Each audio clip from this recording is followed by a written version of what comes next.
یہ ہے جو بعض اوقات لوگوں کے ذہنوں میں ایک شبہ کے طور پر یا ایک سوال کے طور پر پیدا ہوتی ہے۔ ہم جب سے دارالعلوم قائم ہوا 14 اگست کی تقریب منایا کرتے ہیں،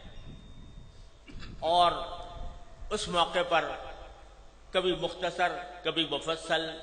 اجلاسات بھی مقرر ہوتے ہیں، منعقد ہوتے ہیں، جس میں پاکستان کی تاریخ بھی بعض اوقات بیان کی جاتی ہے اور پاکستان کے مقاصد کا بھی ذکر ہوتا ہے۔ بعض مرتبہ دلوں میں یہ خیال پیدا ہوتا ہے کہ ہم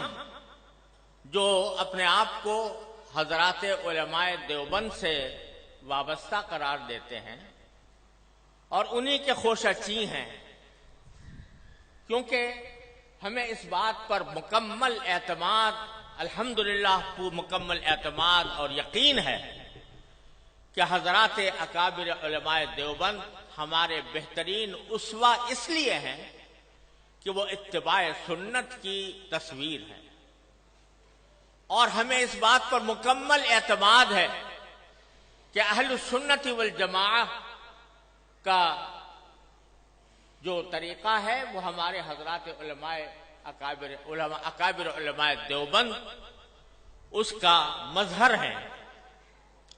ما انا علیہ و اصحابی کا مظہر ہے۔ تو چونکہ حضرات علماء دیوبند اور ان کی اتباع میں ہم بحیثیت خدام جامعہ دارالعلوم کوئی دن نہیں منایا کرتے، کوئی کسی کی برسی نہیں منایا کرتے، کسی کی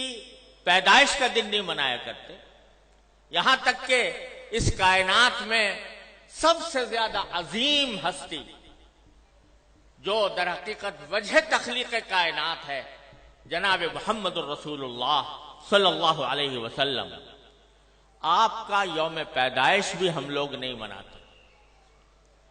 آپ کا وہ یوم پیدائش جس کو آج کی اصطلاح میں عید میلاد النبی کہا جاتا ہے وہ بھی ہم نہیں مناتے، لیکن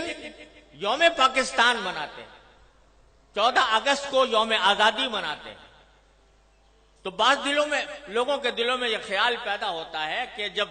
اگر دن منانا ہے تو سب سے زیادہ اس کے مستحق نبی کریم سرور دو عالم محمد مصطفیٰ صلی اللہ علیہ وسلم کی پیدائش ہے یا آپ کی یاد ہے، جس کو منانے کے لیے کوئی تقریب منعقد کی جائے۔ کیا وجہ ہے کہ ہم عید میلاد النبی نہیں مناتے لیکن یوم پاکستان مناتے ہیں، آزادی پاکستان کا دن مناتے ہیں؟ تو میں اس کی وضاحت کرنا چاہتا ہوں کہ اس میں کوئی شک و شبہ نہیں ہے کہ اس کائنات کی تاریخ میں سب سے بڑا عظیم دن وہ تھا جس میں اللہ تبارک و تعالی نے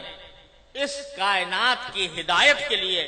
جناب محمد الرسول اللہ صلی اللہ علیہ وسلم کو مبعوث فرمایا۔ اس سے زیادہ عظیم دن انسانی تاریخ میں کوئی اور نہیں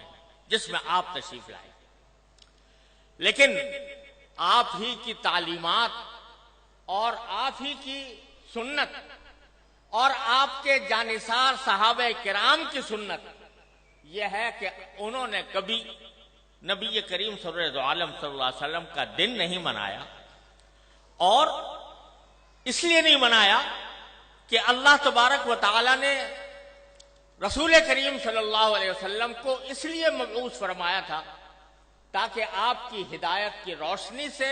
یہ کائنات منور ہو اور لوگ آپ کی تعلیمات کی اتباع اور پیروی کریں۔ آپ کی ذات والا صفات وہ ہر قسم کی رسمی کارروائیوں سے